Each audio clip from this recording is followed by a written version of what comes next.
Hello and welcome to the Bethesda Bubble Podcast. My name is Alan, and today we have our most divisive topic yet. Quick warning: we are talking about politics on this episode for pretty much the first time. So if you aren't interested in that discourse, tune out now. And yeah, let's all introduce ourselves.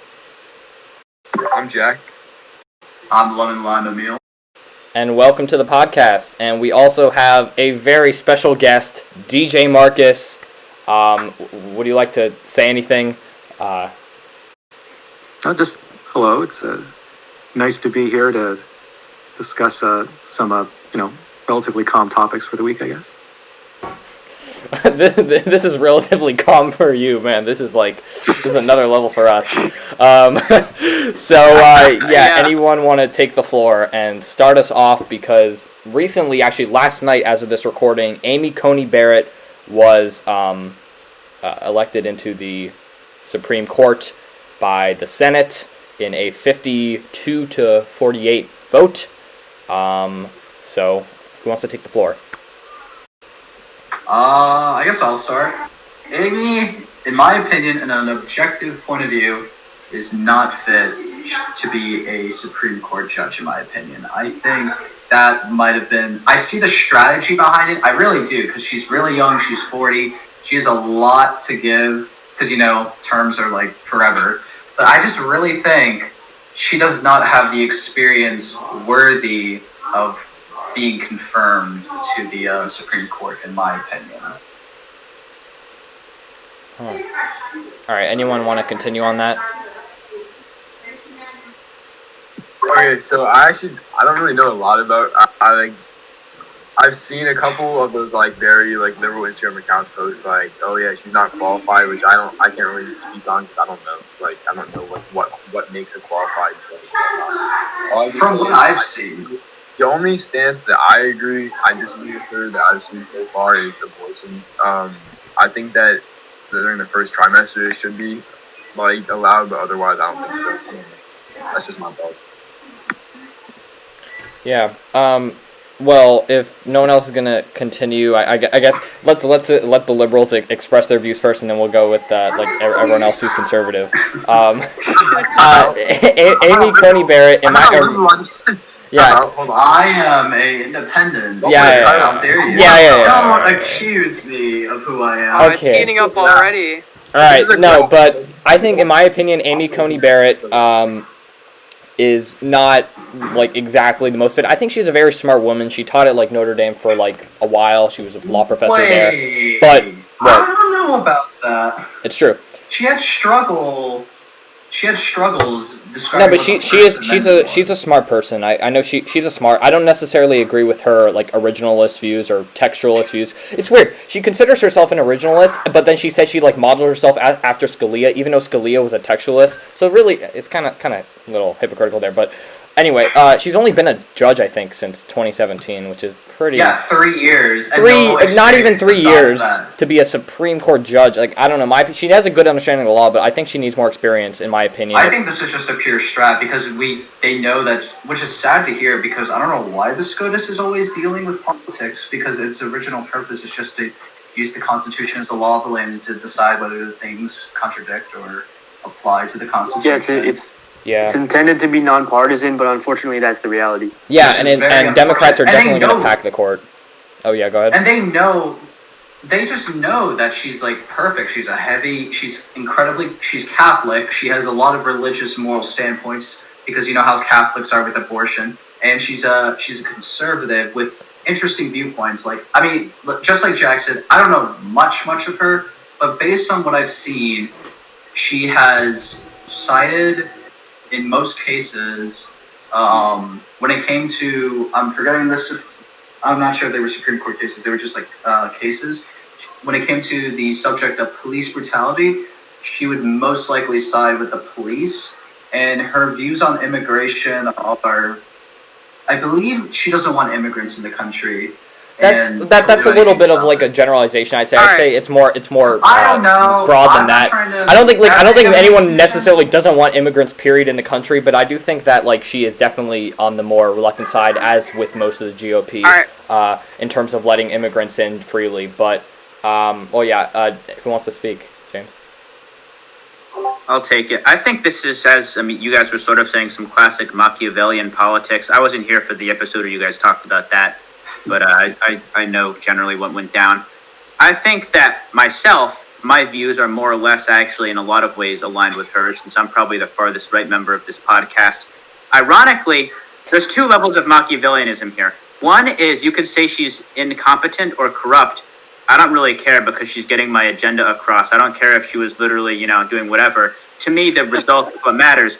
But the other thing is, the reason I'm not Machiavellian about that, the reason I do not support abortion is the true Machiavellian approach would be if my political opponents are liberals, who often are the ones getting abortions, and they're killing their children, aka future liberal voters, theoretically, I should go, well, if they're going to kill, the people voting against my interests in the future, go right ahead. But, I can't, in good conscience say that I would rather someone dies to further my political interest. I'm not that hardcore. I'll take a corrupt appointment or two, but I'd rather avoid death. So in a way, it's like, I think stopping abortion on a large scale is kind of like the lesser evil. But don't you believe that's the woman's Actually, right? I think she's not qualified at least as much as some candidates? Yes. I purely think this is a strategy. This is just a strategy point. That's the thing. That's Alex, One at a time. Just because people's kids are, just because their parents are liberals, it doesn't necessarily mean that they're going to be liberal voters. Like, I would say the majority of people, especially around here, I agree. have very, very different. I agree. Let me tell you this one. We actually have an anecdotal account here, so let's let James speak. What? Whoa.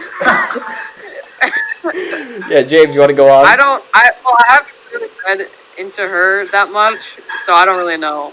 So, I just view this as a strategy point. She's young. She's in her 40s.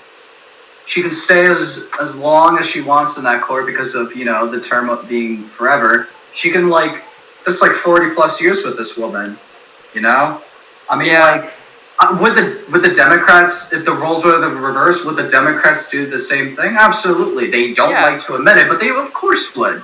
Which, this is the thing that bothers me, because out of anything, the SCOTUS is not, as Faraz told me, nonpartisan. But they're making it partisan. That's it's supposed to be based on merit. Yeah. I think everyone has given their opinion. Now let's let our special guest actually give his opinion. Yes. Do you have any thoughts, or do you want me to do you mind if I give you a little hypothetical? Yeah. DJ Marcus. Go ahead. If the Democrats win the House, and you know how Pete Buttigieg was proposing the idea of the 15 person SCOTUS, I don't know if you actually watched the Democratic debates, but he was actually an advocate of that, and a lot of Democrats are saying that if as President Roosevelt, if it's a blue sweep this on November 3rd, then they might it's actually very possible that they might put in 15 members. How would you feel about that? Do you think it should just remain the same 9 people, or? Oh, so it's I find it refreshing that they're actually saying it, because of course Biden decided not to answer that question of whether he packed the court or not. That's where you get into large constitutional crises, or a large constitutional crisis, when you start packing the courts, because there's a certain process that you have for the courts, and then they're supposed to go off on their own and be as unbiased as possible. If it just starts turning into an election cycle of just packing the courts every, whenever one side gets the majority or not, then you're gonna, why stop at 15? Yeah, it stops. It sets a dangerous precedent, right?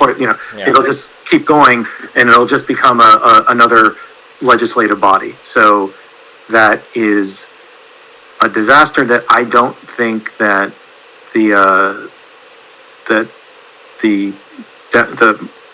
enough of Democrats want to actually do. But who knows? Yeah.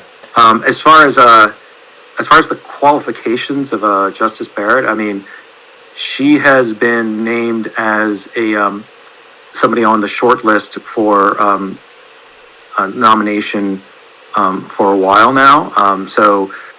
And she has gotten, I want to say, extra scrutiny, much like there was. Again, I realize it was literally before your time, all of your guys' times, but Thomas. There was not Thomas. It was actually early in the Bush presidency.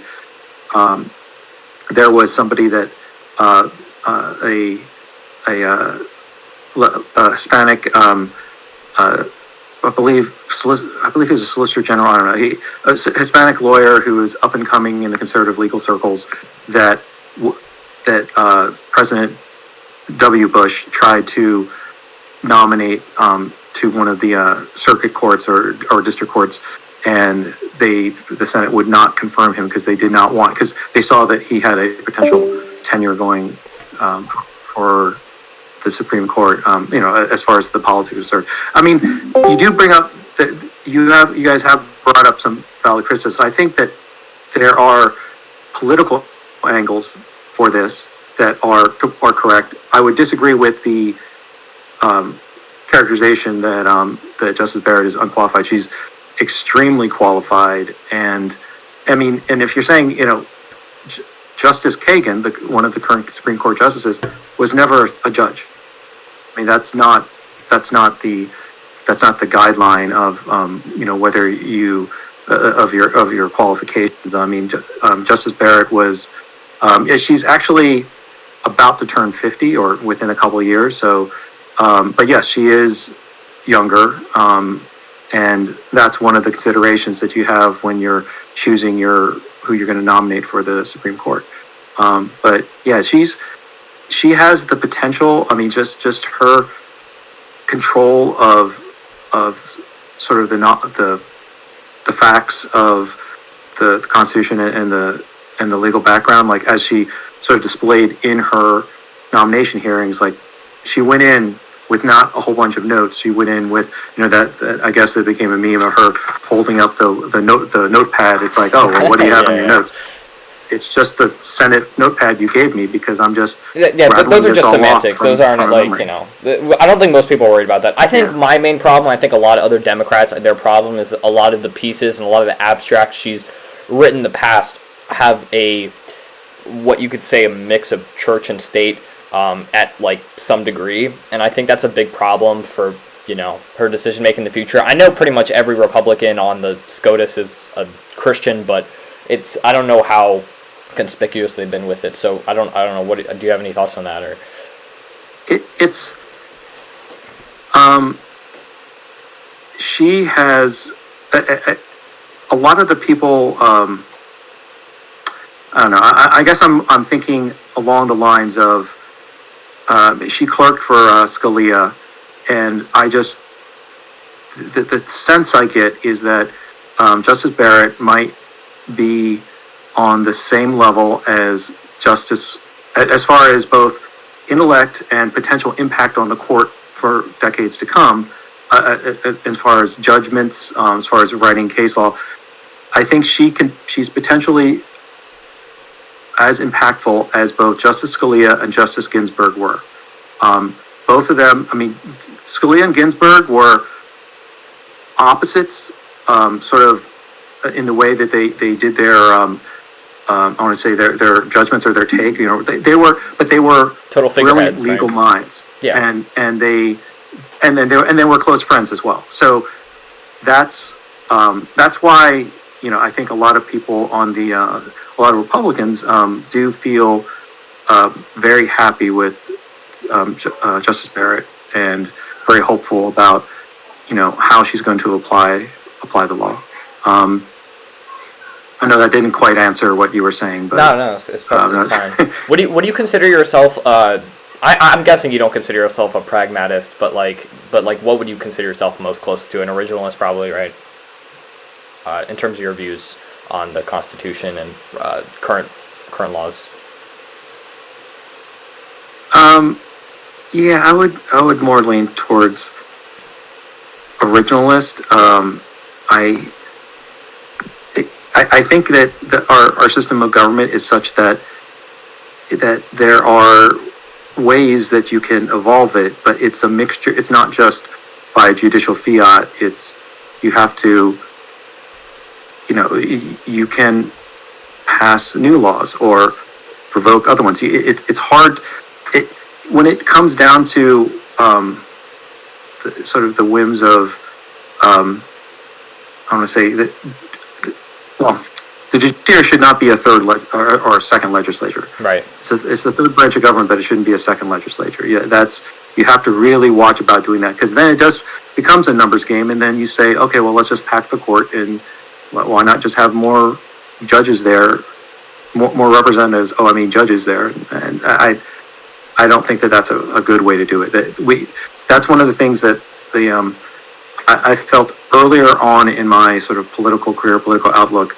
I remember talking about, well, if one side, it doesn't mind my side, their side, who cares? It's just the general concept. Oh, once we get all the levers of government, then we can do all these good things all at the same time. And somebody brought up, who's also somewhat of a, radical independent. He was like, no, I don't like that. I like it when the sides can't agree, because the less stuff that happens in Washington is sometimes the better. Well, that's a very libertarian view. They can mess it up less. Yeah. No, this guy was a very, very libertarian guy. Yeah. Lots of piercings and tattoos, but yeah. Yeah. It really depends on your outlook on it, whether there's more or less government intervention, and how, how revolutionary it is to our current state. But does anyone else have any more thoughts before we move on to the meat of the podcast, in terms of this Tuesday? Because today is actually Tuesday, and by November, 65 million Americans have already voted, and it's pretty crazy with mail-in ballots. I think my dad just submitted his today. And you guys want to kind of start off a new branch for what you think is going to occur on the 3rd? Okay. Well, I'm not exactly. I don't have I'm not I don't have a crystal ball. I can't tell what's gonna happen. My prediction. I was talking to my dad yesterday. My dad's pretty unbiased, generally speaking. He was kind of saying he believes that if Biden wins, then the Supreme Court will try and there'll be a case about mail-in ballots, and they'll try to dequalify, or I don't know what the word is, not make them count, or so I don't know. But here's what he said he thinks is going to happen, and then Trump wins, no. So I don't know. I think personally, based off of what I've heard and what I've seen online, I think Biden might win. The same thing with Trump. I'm not exactly.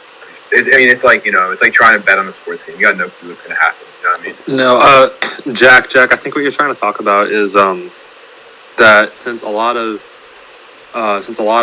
Republicans are probably going in to vote, and a lot of Democrats are mailing in their votes, typically because typically Democrats are they wear masks. They're a little more wary about the coronavirus per se. I'm not saying all Republicans are anti-maskers. I'm just saying that typically, statistically, most of the people who are anti-maskers are Republicans.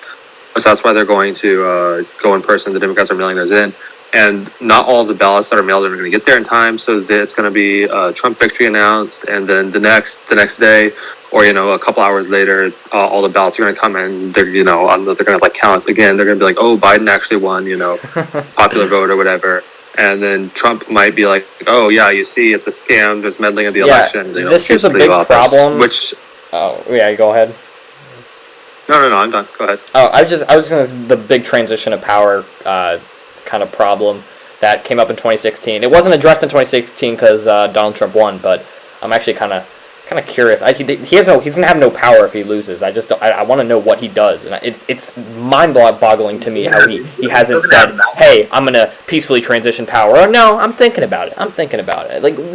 How can you even say that? Are you saying how are you allowed to not leave office? You can say oh no, yeah, he has to leave office. He'll eventually get dragged out, but it's you still have to leave, right? It's called the law of the land. He's gonna have to. He has no power if he when he doesn't. They're gonna have a sign up in the Oval Office and be hey, I'm not leaving. Have a protest. Yeah, he's gonna have to leave. I'm not leaving. No, that's the part of that I don't understand. What do you? What is he saying? I'm not sure. I don't really know you guys. No. The part where he's allegedly gonna not leave office. I don't understand how he can do that. That's not really possible. Does anyone want to?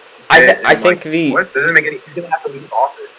No. The voter suppression is the real issue here, though, because in my opinion, I think the most egregious thing that Trump has done all year, besides his management of COVID, is this very obvious voter suppression that I just can't even fathom how it can be justified. Like, I saw yesterday a headline that said the Wisconsin Supreme Court just blocked a bunch of the deadline for mail-in ballots, and that the AP said it was a win for Republicans. How is that a partisan thing? Why is voter suppression a partisan issue? I don't understand how this notion of mail-in ballots being like a scam, like how can a rational person get behind that? Like I don't know how, if any of you guys, like There was one state that I do remember. His evidence is lackluster. He himself literally... Chill. All right. Well, I'm just saying, I think Trump has... I just don't believe mail-in ballots are going to be fraud. Like, I remember there was one state, they did literal data on it. They've always done mail-in ballots. Literally, like, there was such a very low percentage of, like, I don't even think that there was, like, a very low percentage or little to none, like, voter fraud. Trump himself literally voted by mail. Yeah, I was about to ask. Doesn't he also... He literally... And he voted from Mar-a-Lago, too, which might not even be legible, they said. I don't know, it's kind of funny, but...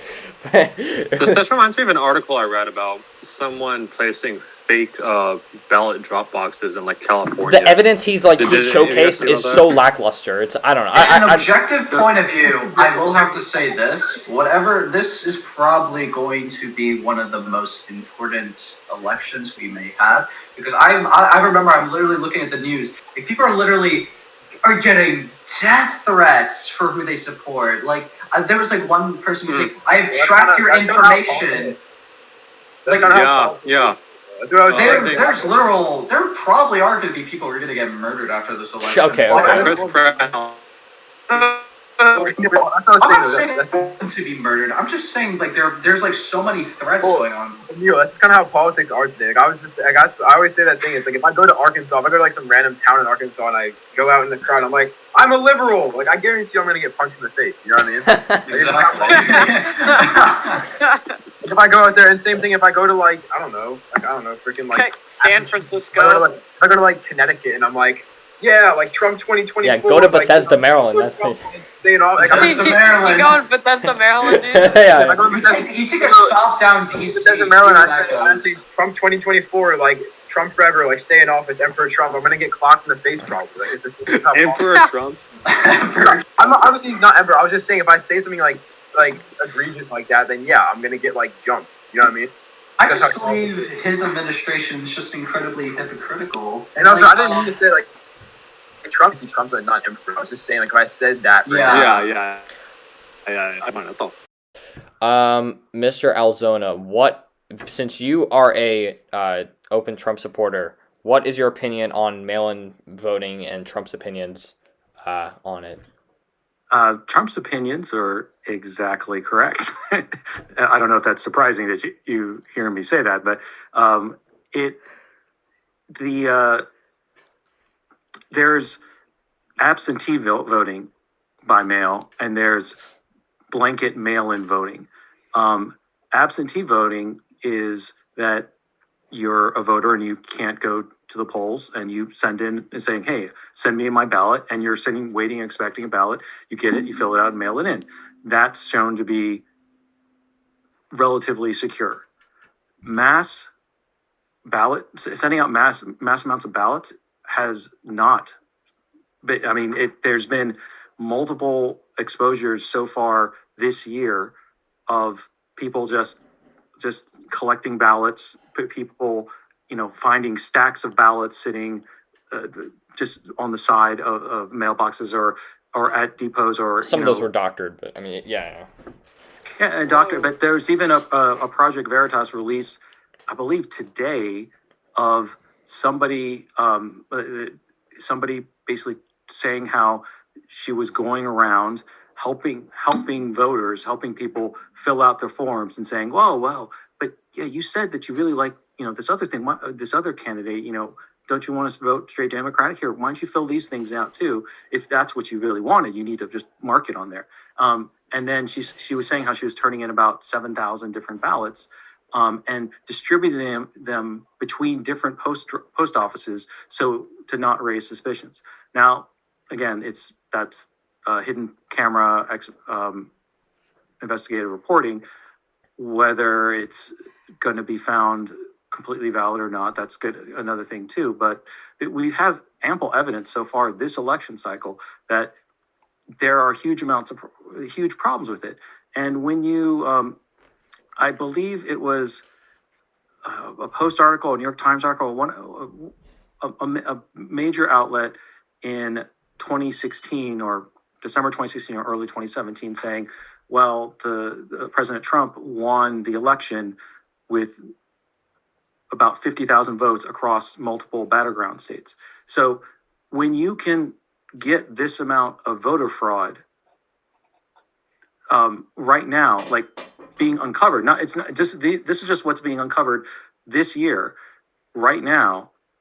That's a number that, if you're looking at 2016, could sway the election, could decide the election. So this is going to be. I mean, I'm hopeful that there's going to be a wave of voting, like a sort of rejection of the sort of endless lockdowns and I don't want to say endless rioting in major cities. That's turned off a lot of voters. That's my hope, but you can't really tell with a lot of the. I want to say you were saying voter suppression. I'm saying voter fraud or inappropriate and illegal practices of sort of going to different areas and saying, okay, yeah, give me why don't you fill out your ballot for me? It's like, yeah, do you really want to vote for that person? Come on, why don't you put it here instead? Like that's icky. So, and then in terms of, I believe you said Wisconsin is a Midwestern state, a judgment recently about yesterday. it. The counter argument to that is that you can't have like an election that spans until March of next year. Like there has to be actual deadlines. And if you're talking about, in your lifetimes, in your experience, there's been sometimes people concerned about tampering at the ballot box, tampering electronic voting machines. In the hacker community, some of the conferences I've gone to, we've had talks about like, well, here you can modify this voting machine, and showing how things can be vulnerable. Mass amounts of paper that are just being mailed out with and collected. I think you mentioned about improper voting collection boxes as well in different places. That's there are just so many potential problems that could go on. And one thing that I would agree with what was said with all you guys earlier is that there's going to be lawsuits all up and down the place come November 4th. Yeah. Trump's already really, sued New Jersey. It's already started, really, but it's. Yeah, no, Trump already sued New Jersey for I think something related to mail-in voting. I think, or his election team did. I think. Well, one, I don't think the deadlines are necessarily I don't think the election's going to go into March because, well, mail doesn't take that long to get to people. I can order something and it'll come here in 5 business days. You know what I mean? I don't think. Oh yeah, I'm saying I was giving any sort of example. You wouldn't want to say until March. It has to. There has to be a time. Yeah, but the military's been doing this for years, and Trump himself literally voted by mail. I just find it hypocritical on his part. Not to say you're in direct correlation with Trump or anything. I'm just saying the military's been doing it for years. It's been a proven system. A lot of experts have said it's been a proven system. I just don't really see the speculation. I don't see the hype around it. And if you and again another thing, literally before your time, but in the 2000 recount, with Bush v. Gore, the lawyers for the Democrat Party in Florida were trying to get absentee voting by military members thrown out, and during the recounts, there's part of it, and that's what you guys have brought up some points about the sort of the machine for both parties, or multiple parties. There's more than two parties, but two major parties and a lot of the minor ones. There's a whole like infrastructure for that. I remember waiting in line at, I think, the 2008 election at the Bethesda Rescue Squad, and there was a lady a couple places in line behind me, and she had a big basically teachers union shirt on, but we were just chatting about it, and she's like, yeah, she's part of a team that they were ready. This actually might have been the 2004 election. They were ready to deploy their lawyers to Florida in case there's another recount situation. So there are large legal teams for both major parties and all the other interest groups getting ready right now. I mean, they're already engaged, but that in case there's a narrow here or there, that they're actually ready to deploy to different states. So that's part of sort of the background infrastructure that usually you don't hear about, and I heard a little bit about, but then literally I was in line with somebody who was part of it, and I was like, oh, that's interesting. Uh-huh. So you yeah, think it's gonna go to a lot of things, and that's one to tie some things together. That's one reason why you don't want a deadlocked Supreme Court going into the realities of November 4th. Yeah. Well, that's interesting. Do you think the polling is because right now obviously Joe Biden in general polling has a lead, but so did Hillary Clinton in 2016. Do you think that same inconsistency is going to occur again with the polling being wrong and Trump's going to not like a landslide, but like you think he's going to win like Pennsylvania and then Michigan and then like Florida and then like Florida, not Florida, but like do you think it's going to happen again? I believe so, but I think there's 2020 is certainly a unique year in like American history. I mean, just in worldwide history. It's there are a lot of different variables. I think the majority of people casting their vote on November 3rd will be voting for Trump. What you guys said sort of before is that a lot of times early voting tends to skew Democrat in a lot of things. So we have to see about that. Mail-in voting, this whole mass mail-in voting, there's so many different accounts of sort of voter fraud or interpretation or improper ballot harvesting. And you can argue it in multiple ways too. I think when you're talking about the illegally placed ballot boxes in different locations,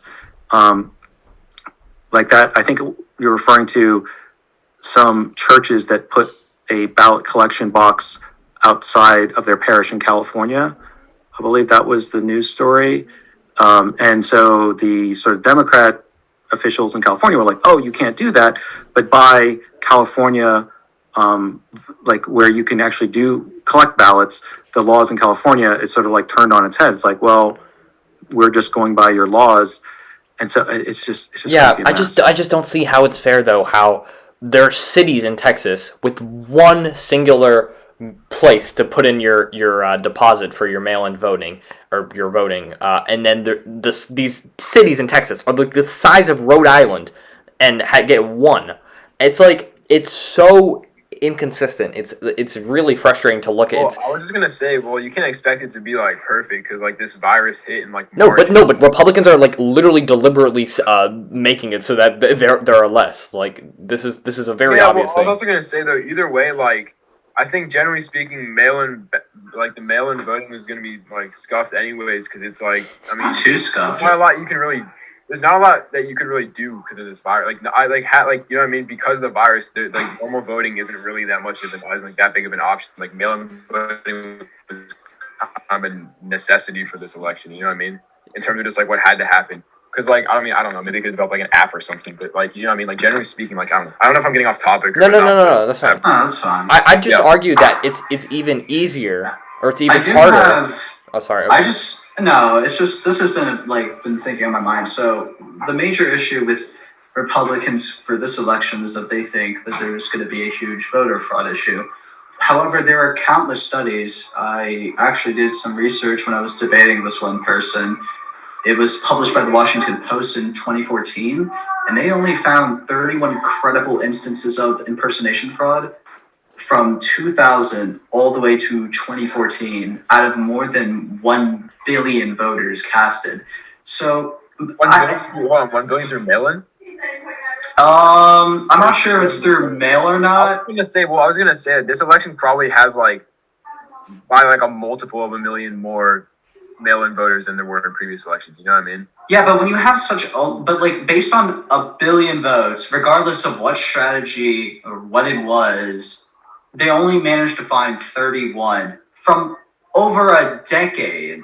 How do you that's the thing that I don't understand. Like there was a lot, like studies agree that impersonation fraud rarely happens. So like I don't see it becoming that big of an issue.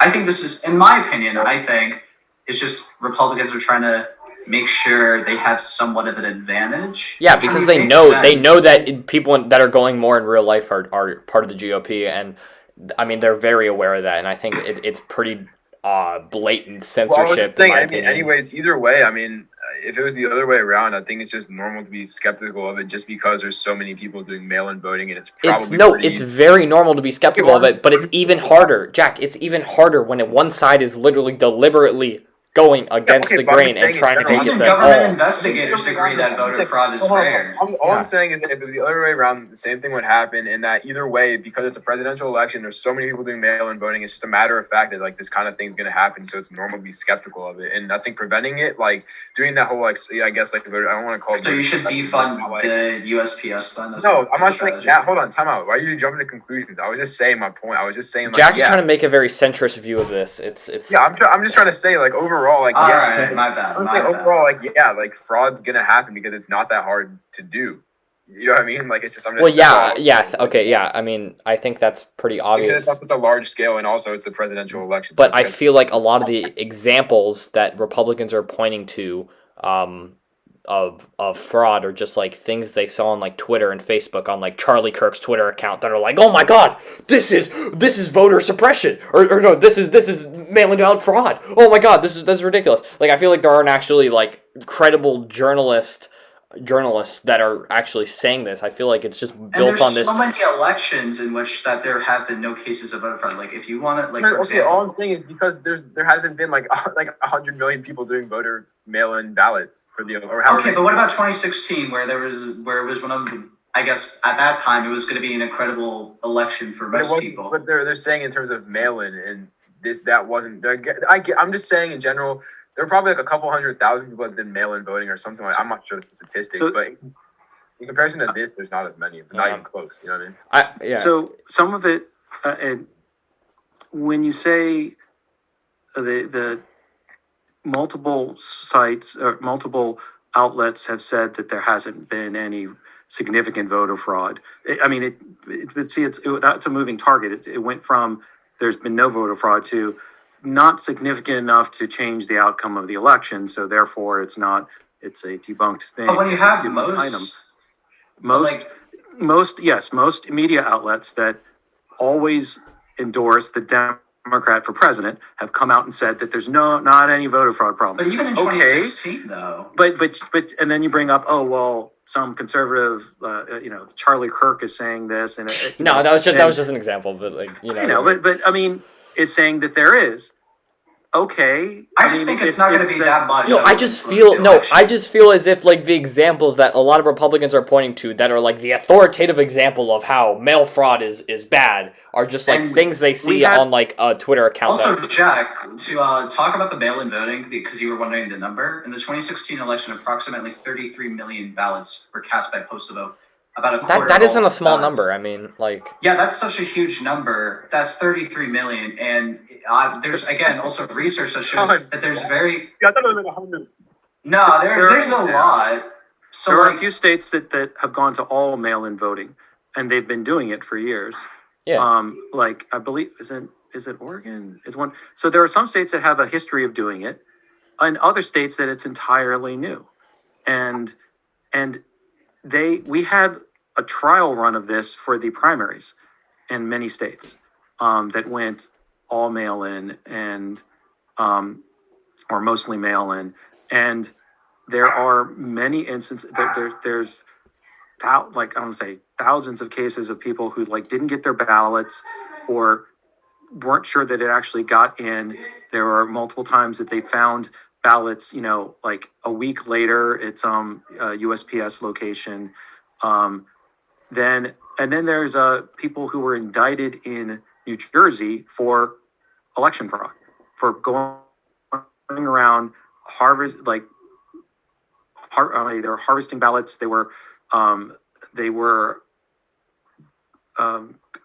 feel like going to door to door, but it's literally a case in the primary, I think for a local race, but they were indicted and everything. But that's this year, this election cycle that things are going on. Now, I think you could make an argument. Well, is it going to rise to the level that could affect the That's what I'm election? thinking. That's a valid point. I would say the counter to that is if all these news sources basically discount that it's not a problem because they don't want to pursue the story, and now you have people on the other side, like sort of you had this independent media or activists, however you want to characterize Charlie Kirk or Project Veritas or other things. Now you have this conservative media that's actually going to investigate it when most of the major traditional outlets are like, I don't, nothing to see here, and they find stuff. I mean, maybe they don't find stuff, and maybe they do. And I think that if you want to return it to the original question, that's part of the issue of do you expect the president and the Republican Party to say, well, we'll just accept it no matter if there's a bunch of fraud. No, you're going to say you'll accept the results of the election, but if the process is becoming tainted, you want to have that resolved, as happens every election. Like I said, and there's like teams of lawyers that some of which are living here in the Bethesda bubble, that get dispatched all over the country, on both sides to I want to say fight these legal battles. I am not a lawyer. I'm just saying that they do it. So that's part of the process. So I would say that the president has said he will accept the results of the election, but that's jumping ahead. Like I want to ask if the Democrats have ever really accepted the results of the 2016 election. Of course they have. I mean, no one was like had this. Russia for 3 years. Actually, they kind of. it was proven. Well, okay. It was proven. It was proven that it was a hoax. That it was all a hoax. And then we had the impeachment, and Pelosi tore the speech, the president's State of the Union speech. That, by the way, at the end, was talking about coronavirus, and she just tore it in half. And that's what. Oh wow! Such great symbolism of destroying America. Like that's like people who like wave the American flag and like call like liberals sensitive or like somehow upset over like, oh my gosh, I triggered you liberals, But oh y'all know this piece of paper that had a speech on it. This is just absolutely absurd. No, I can't do this. I just find that very ridiculous. Like that's what we were talking about in January. At the end of January. But like with the whole voter fraud thing, the one thing that makes me really curious is the fact that there was no. It's kind of like I guess one can argue reverse psychology. I'm not sure, but like the effect of like mentioning something being like, yeah, don't do that, or like this is going to be a problem. But the fact that you just mentioning it just makes it a problem. Like, for example, I don't think, like, and personally, in my opinion, for this election, I don't think anyone was openly thinking, today I'm going to go do some voter fraud to make my president win. No one was. I mean, in my opinion, I don't think anyone was that's a thinking shaky that. argument. People are. That's a pretty, like, if you're a hardcore, like, let's say let's just put me an example. Like, I'm a super hardcore Democrat, right? Like, I'm a diehard, like, yeah, you know what I mean? I'm not giving you an example. Like, if I was that extreme, I guess I'll say if I was that radical of a Democrat, like, yeah, if I had the open time to do it, I would probably do voter fraud to make that guy to like assure the presidency for the guy I want. You know what I mean? Like, I think that's just a human thing. If it's Way to if you're able incriminate to yourself, get But do bro. you think it would influence the ones who weren't even gonna like? Because I mean, obviously these are examples of like. if you're able, it's just a human instinct. Like if you're able to get something, It's not an done, instinct. No, that's not an instinct No, at all. that's not an Actually, instinct. Yeah. that's not an instinct No, at all. because like you just argued. You said that That's if I was literally a not what an hard- instinct If is. I was a Okay. diehard Democrat, Yeah. these are for the diehards, which aren't that many on both sides. This is like towards Yeah. the general population of the American. I'm just saying your point was that what you were saying was that people generally wouldn't do that. But I'm saying a lot of Okay, people. guys, Yeah, of I don't course, because think, they're not guys. conventional. All right. Let's reset. I don't think we should get into the very like specific reasons why a person would commit voter fraud. I think we should veer away from that a little more. I think we should keep this more general now about the 2020 election. I am curious on everyone's thoughts on who won the debates 1 and 2. I don't know who wants to share first. Okay, actually, hold on. Debate 1, I'm kind of mixed on, but debate 2, I just want to say from what I saw, I hope you guys can tell I'm pretty centrist. Like, I'm a little bit more right than I am left, but generally speaking, I think from what I heard, Trump didn't give a lot of policy on what he would do. Generally speaking, I missed some of it as well. I missed like a quarter of the debate. Like I was in the shower for the first quarter. I was listening to like MF Doom. I was rocking out. I missed the first quarter of the debate. But from what I heard specifically on like the healthcare, specifically because that kind of is important to my family. I won't get into it, but anyway. Long story short, like I didn't hear like Biden gave a clear-cut plan. I'm not saying it's great, but Trump didn't give any. He was just kind of saying his plan's stupid.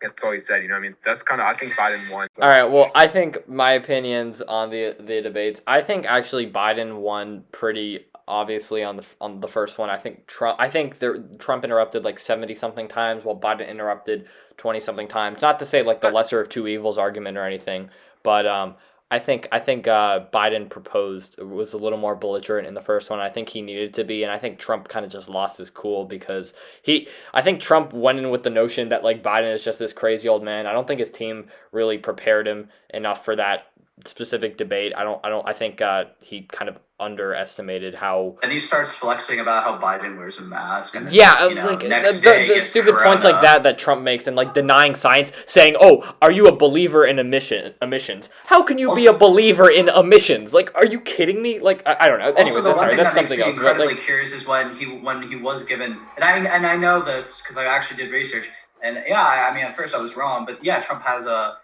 tweeted about for example, I'm forgetting what cases. I think this was like for the El Paso shooting. But yes, he did denounce. He said he didn't like. He mentioned KKK and how hate here should no longer be tolerated in the United States. So yeah, he did technically admit it. But when he was prompted upstage, where everyone in the United States is watching, when Chris Wallace, and also I feel so bad for him for that debate. That was horrible. that poor guy. Poor guy. But when he asked Trump in front of everyone, he asked him specifically, "Do you will you condone against white supremacy or white nationalism?" And I don't know why, but like I know the word was just sure, but the way he said it just didn't mean anything. He was like, "Sure." Actually, on August. Oh, sorry. You go. Also, if you actually.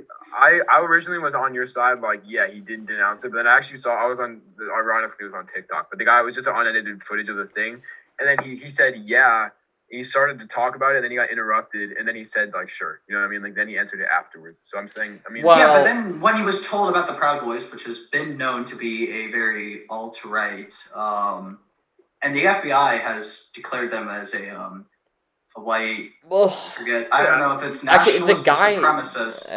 Okay. He told them to stand down. He didn't say. Okay, that's very ambiguous in interpretation. What stand down, stand by means.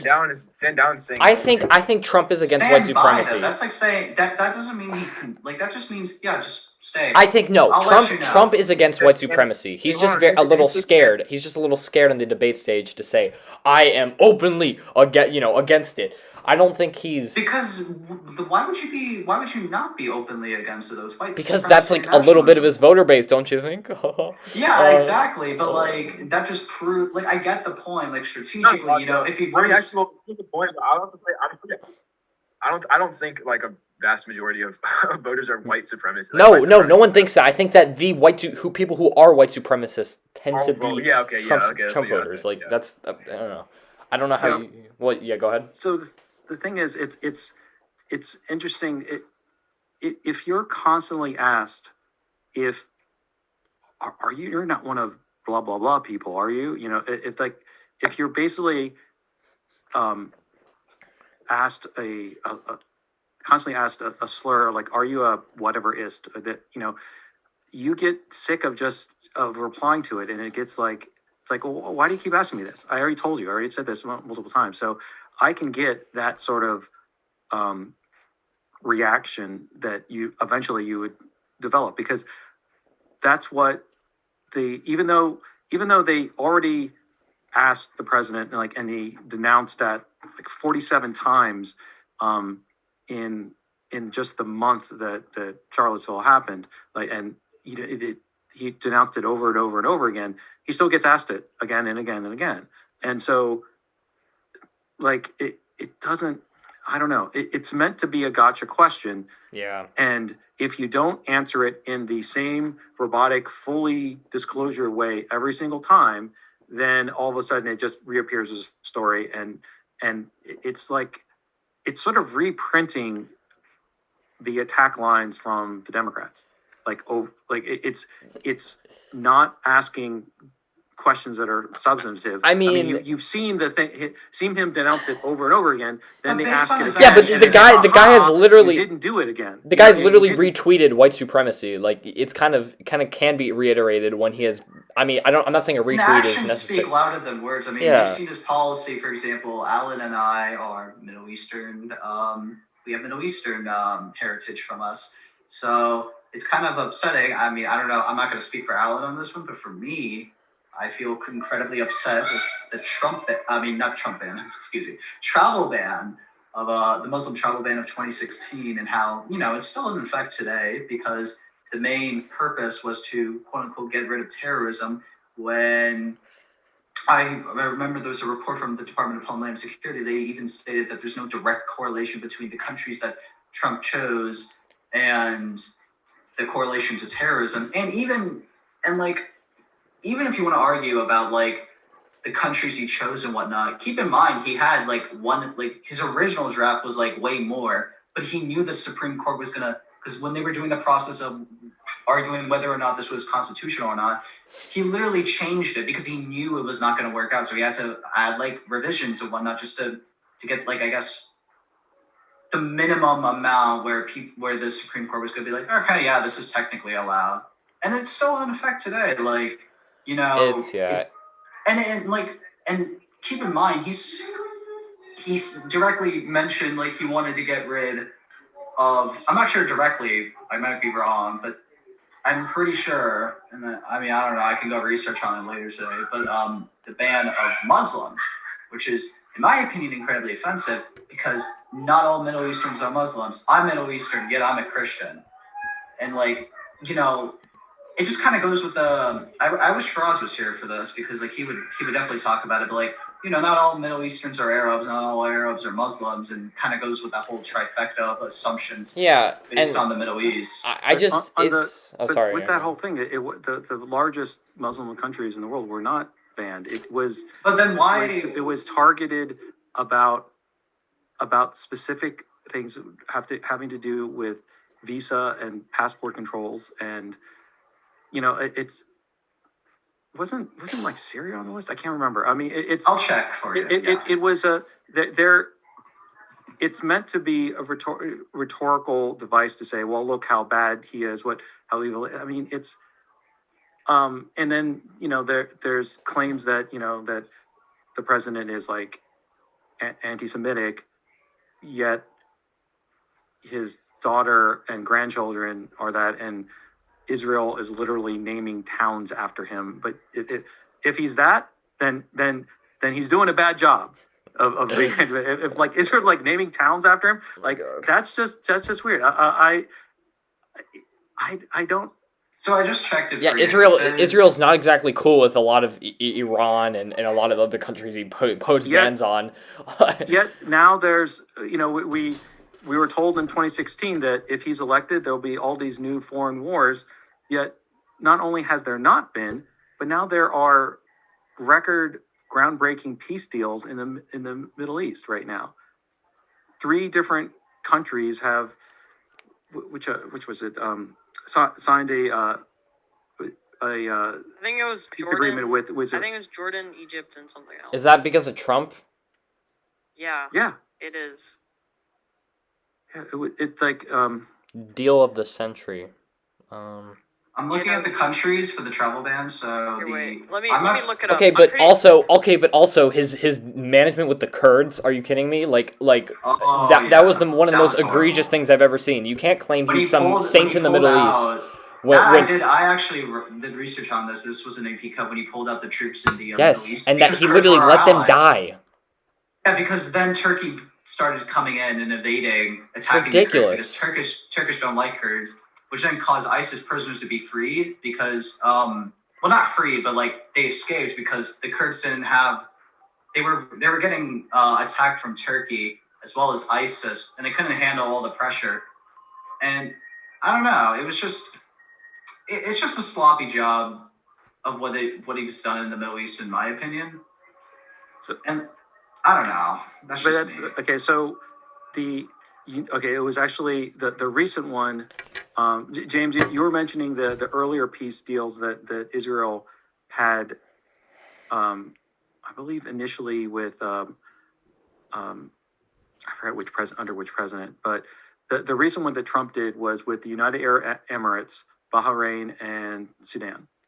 And supposedly there are multiple other countries that might be doing it in the next few months as well, including possibly Saudi Arabia, which would be the largest, certainly the largest or most significant peace deal. So by there pulling for a out of the while. So, Iran I mean- deal, does that also corroborate with him being some arbiter of truth in the Middle East? There's so much evidence that he's just been so The Iran irresponsible deal in the Middle East. gave- Jesus.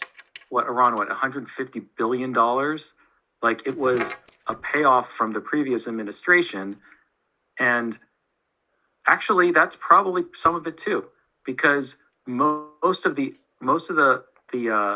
Arab countries, most of the countries in the Middle East are aligned not necessarily on the Israeli-Palestinian issue or the U.S. and other country issue, but on the, I want to say, Saudi Arabia, Egypt versus Iran, and that divide. And I think a lot of these countries are actually that are making peace with Israel are actually also trying to hedge their bet against Iran. Okay, but that's very So there's additional geopolitics going on in there that I think, and that's probably not really the topic for the for your show this week. I would imagine, but I guess I want to say that I get your point that the travel ban early on in the Trump presidency was of concern to some of you guys and concern for a number of people. And I'm saying, if you look at the record of what has happened in the Middle East, there's been that the UAE and Sudan, which has been, I think, technically at a state of war with Israel for decades, and saying that they would never have peace with Israel, has just had peace with Israel and Bahrain. I mean, okay, but you're talking about Israel like as if Israel and the U.S. as if conservatives don't love Israel. Like it's like there's a completely other portion in the Middle East America's always been a fan of Israel. That's the thing. Yeah, exactly. Europe, all our European allies have said that the Iran deal would do more good than harm. Like it's been. Experts have said that it is probably the best outcome for world peace instead of just killing Soleimani, which is like such a volatile thing to do. It didn't. I mean, it kind of worked. Not really. Like he shouldn't have done it in the first place. But I don't know. That's another topic. But also, what did he do? I remember Syrian refugees. He didn't let any of them come into the country. I remember. Actually, I have a question. I don't know that much about like what happened with Trump in North Korea during like his administration so far. Like, what you guys can you guys kind of explain that? Like, did he do a good job or a bad job at all? He is credited because technically, which is actually very impactful. I do give him credit for that. He is the first president to enter the demilitarized zone, which is basically like literally like the big line between South and North Korea. Yeah, that's basically the place. If you ever were to, I remember they literally almost started a war because of like some tree that was planted there. Someone shot someone, and then it just kind of went into a whole gunfire chaos. Yeah, it's one of the most. Yeah, definitely don't go there. But he was the first president to technically, he was to cross the demilitarized zone and shake hands with the North Korean leader. Yeah. But I don't know much. I mean, I find it really interesting because isn't there also a travel ban?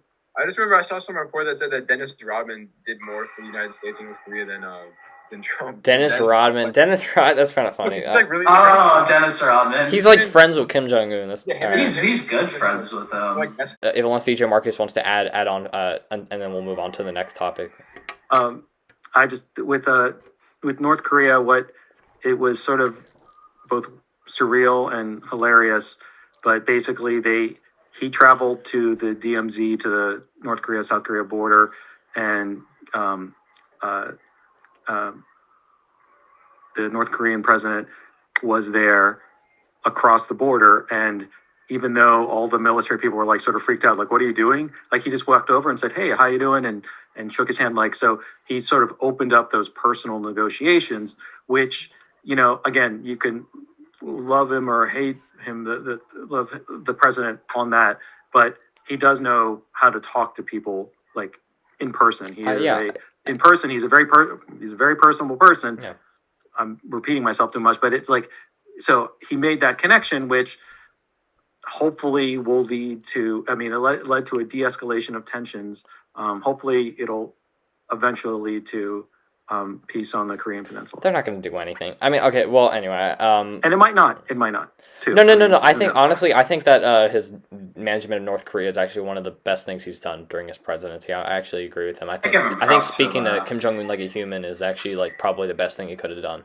Not so much Putin, because Putin's a little different, but hey, that's another podcast, So we've talked a lot about Trump, but this episode is election themed. So I just want to know your thoughts, like everyone's thoughts on Joe Biden.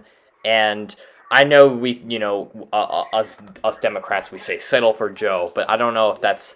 I don't know. That's kind of confusing notion. No matter what happens, the end result. This is the last topic. Or are we gonna go any longer? This is probably my last topic. Yeah. No, this is. We're at almost an hour, I think. So. Okay. Yeah, I don't know. I think that. I'd probably prefer like other people, and I feel bad. I want to say also, I feel bad that people say that he has like full on dementia. He just has a really bad stutter, and I used to have a stutter when I was younger, so I kind of feel bad for him in that kind of way. Yeah. And I don't think he's the best candidate at all, but I think that I think I prefer him. Yang gang. So, yeah. Now, Warren Warriors, let's go. Last year, Warren's a nut job. He's the How? Didn't she claim she was like... Oh my god, does everyone want to bring that up? What does it have to do with her policy? What does that... Because she tried to quote unquote relate to them. That was just a whole. That's like me saying I'm 0.1% black. Literally, she is so smart. So we did the 23andMe, and I'm actually officially more Native American than Elizabeth Warren. But that's just a side topic. Okay, that's funny. That's funny and all. That is funny and all. Okay. That is funny and all. But like, she's actually super smart. Okay. I think it was just a dumb idea. Yes, it was obviously. And I can't stand. You know that dude, hold on, actually, this is, I just want to get this out of the way. I've always wanted to say this. You know that Sean King dude on Instagram? That dude is a fraud. He tries to seem like, he claims that he's a mixed man, right? He's fully white. Like, he's fully white. Okay, that's like completely different than I've been saying she did the same thing. Like, she's trying to... That reminds you of that one girl, Whoa Vicky, who claims she's black. Whoa Vicky! I was just thinking, she's trying to appease to an audience. I don't like her. But either way, I think that he was better than Bernie. I think Bernie also. I can't stand. Bernie was very charismatic in my opinion. Bernie also claimed that like he's gonna like find Superman or something. Like, I think Bernie brought up a great issue, and I think he started like an entire like. Bernie, okay. He started a revolution. No. With his policies. Can I talk? Let me talk. Let me, Jack, shut up. Jack, relax. Bernie brought up some great social issues of class divisions in the United States, and whether you agree with them or not, I think most Americans can get behind the idea that the top 1% owning so much of the economy and so much is one of the most adverse, I guess, impacts of late stage capitalism. And I don't want to sound like I know a lot. Commie. I'm gonna get called a narco-communist on Twitter, but whatever. It's like I still think like that he brought up some great social issues. Whether you like his approaches or not, I think he made such a great foundation of it. He's a very charismatic guy. I give him that. There's just some policies that I personally don't. That's why you like. vote Warren. All right. No. It's just because, for example, with Bernie, like he was like free college, but I'm just like, how is that gonna work, man? Yeah, free college. I'm not so on board with. I mean, with Biden, that he was kind of the thing that is with Biden, he has like some policies that are moderate. Yeah, that's the thing. I was describing this earlier. Like, DJ Marcus knows what I'm talking about. Like, like the person in their 50s who's voted blue all their life, who watches SNL on Saturdays, who like, you know what I mean? Like, gets brunch every morning, every Sunday morning. Like, they are like the very middle class regular Democrat, and I feel like Joe Biden. That's like Joe Biden's main base. Like, that is literally his main base, and that is so many people. That's why I think he's going to win this election. That's why he won the primaries. I mean, I think the reason why he's going to win is because Gen Z is trying to rise up against like. He's like the safe choice. I'm pretty sure them. it's because Biden is like, the people who voted for Obama, like. Everyone who voted for Obama is just like, yeah, Biden, exactly. No, that's not really it necessarily. I don't know. I think no, James. I think that it's because a lot of people don't want, like, they want to get. We're in the gutter according to a lot of people with Trump. That's very subjective, obviously, but we're in the gutter, and a lot of people think that voting Bernie would just kind of get us like, be way too volatile. Instead, they kind of want to like slowly ease out of it with Biden, and then maybe later get into it with Bernie. Another reason I think personally I would prefer Biden over Trump is from what I've seen. Biden just seems like, in terms of just like a human, and his wife as well. They're just like kind of better people from what I see. Like, because my mom has met Biden multiple times, and his wife had breast cancer, I think, and they just seem like really nice people. I feel like Melania. I think the first lady has a lot of impact, like socially, and I feel like Melania. Like I feel like, because with Michelle Obama, like I heard about her a lot, and she had a huge social impact, and I think Melania is just kind of like there, like she just kind of exists. And be best, as you say. Michelle just screwed up our lunches, dude. Let's be honest. Yeah, okay, yeah. Michelle. No, but Michelle like has a. At least she did something, okay. I'm saying but she did a bad thing for us, bro. Like I think Joe Biden. She seems like a really nice person from what I've heard, and like I think that she would be good in terms of like social impact for like the youth. And I remember actually, because Michelle Obama had a lot of impact on me when I was younger, because it was like she was kind of like a role model to look up to, like, you know what I mean? Like, the thing I just kind of find annoying is just the fan bases of our candidates. As obviously with Biden supporters, it kind of goes one way. With Trump supporters, it goes one way. So, like, one thing you're gonna get that with basically every fan. Yeah, that's true. But like the thing, no, I just the mean, good like, and the bad, and usually the bad is what's showcased by the other side. Yeah, but the problem is the right will show you all the terrible things on the left, and the left will show you all the terrible things on the right. Well, guys, I have good news. No. I mean in a way where it's become that both sides at this point to me is a joke. I can't relate to one side because, as y'all know, I'm moderate, and I don't find moderate, like, I can't find anything moderate anymore. They're, like, both sides. Yeah, partisanship Andrew Yang got eliminated, and it's just sad. I feel like on the Democrat side, the ones that I thought were the most interesting were Andrew Yang and Tulsi Gabbard. Andrew Yang was with different approaches and the sort of the recognition about sort of the changes in society because of technology. Now, I didn't like some of his solutions to it, but I think they're worth talking about. Tulsi Gabbard also, it's interesting that she fit into the mold that a lot of people who didn't like the W. Bush years and the aftermath of 9/11 about not just Afghanistan but additional foreign intervention. She appealed to sort of the foreign policy libertarian side. Now the thing is that, everything's been scrambled in U.S. politics in the last 4 years because Definitely. in 2016, I mean, one of the realities of, I want to say, the Bernie revolution in 2016 was the recognition that all the sort of the extended international trade and globalism over the last like 3 decades, there was the working class in the United States was for a large part left behind, or at least a good amount part was left behind. And there were 2 candidates in 2016 that were talking to that population, to their issues. It was Bernie Sanders and Donald Trump. And that's why I believe a fifth of the Bernie voters in 2016 voted for Trump. Voted for Trump. And that's another thing too. Like right now, you see where do you see the passion? And if you want to bring it down to the election again, it's where do you see the passion right now? This last weekend, I participated in a Trump car parade with my Trump Tesla. Woohoo! And it had about 60 cars, I think, at least at the start, and this was in Montgomery County. I love seeing James's reaction, and including that.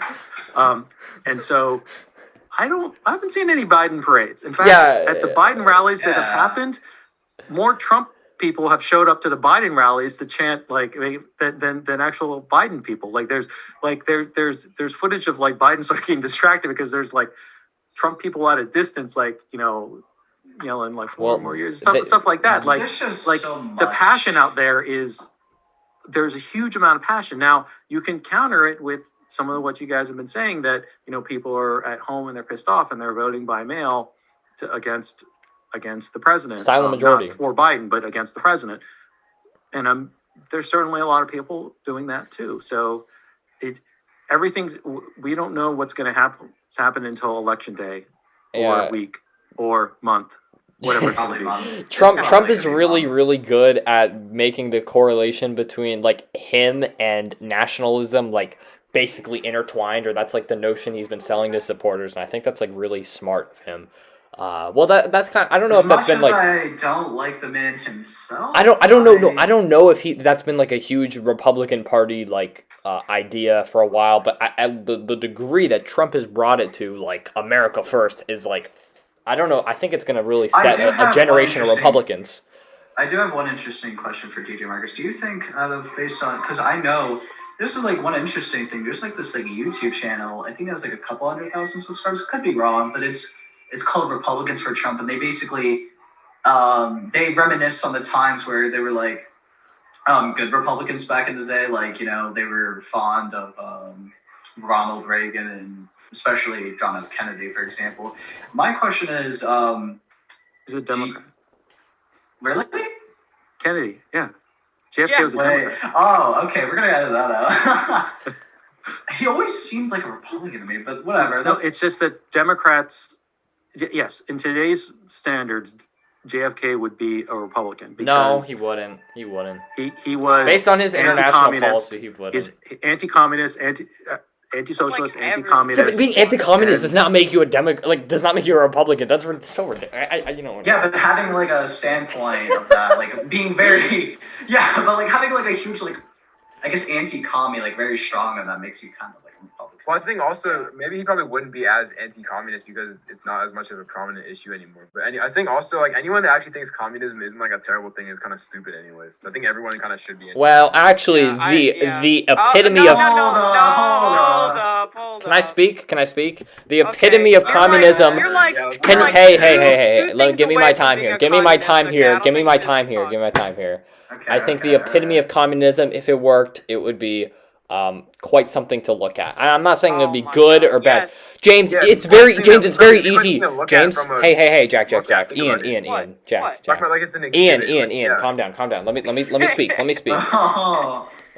I think that James, okay, I think it's very easy for you to look from the outside and be like, wow, communism, the worst thing known to man. It is a really bad thing, but it's never been done right. I'm not a communist or anything. Okay, let's bring that up. Let's bring that up. Yeah, can't say fascism. that. What a terrible There- thing. It just hasn't been done right yet. It's literally been done by actual Okay, once they do fascists. fascism right, They work in small communes. You think it could work in Yeah, an actual If country? everyone listened to I'm the not saying it government, won't fascism work. would work Yeah. correctly. Dude. Animal Farm. rock on! Yeah. Let's go. Alan is so I- pissed right now. Let I'm me just speak on saying. this issue.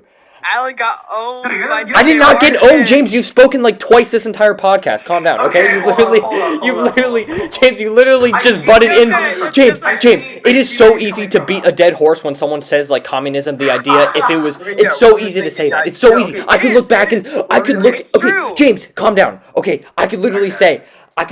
Oh yeah, eating your own feces is bad, and that's really easy for me to say. But what if it was done right? Okay, I'm just saying, like, you Just know what I because mean? your thing is Figure it different out. from Because you the puked it out, you popular can't- opinion doesn't make it right or I'm not anywhere like- near I'm not, like, right. eating my, I'm not like eating my dung wrong. Like you can't like do it wrong. Like, Yeah, it hasn't been done right. And on Come that note, I think we should end the Wow, podcast. Wait. Oh, Thank no, you to our special guest DJ Marcus Wow. for appearing today. We really appreciate your appearance. hasn't This been was done a right really yet. fun episode to shoot. This was recorded on the 27th, so a week from now, the election will be decided. It's going to be a historical moment, and not just the presidential election, the which way the houses are going to go, and I think arguably that's more important. So, everyone, take care. Thank you for watching, and we hope you have a great day.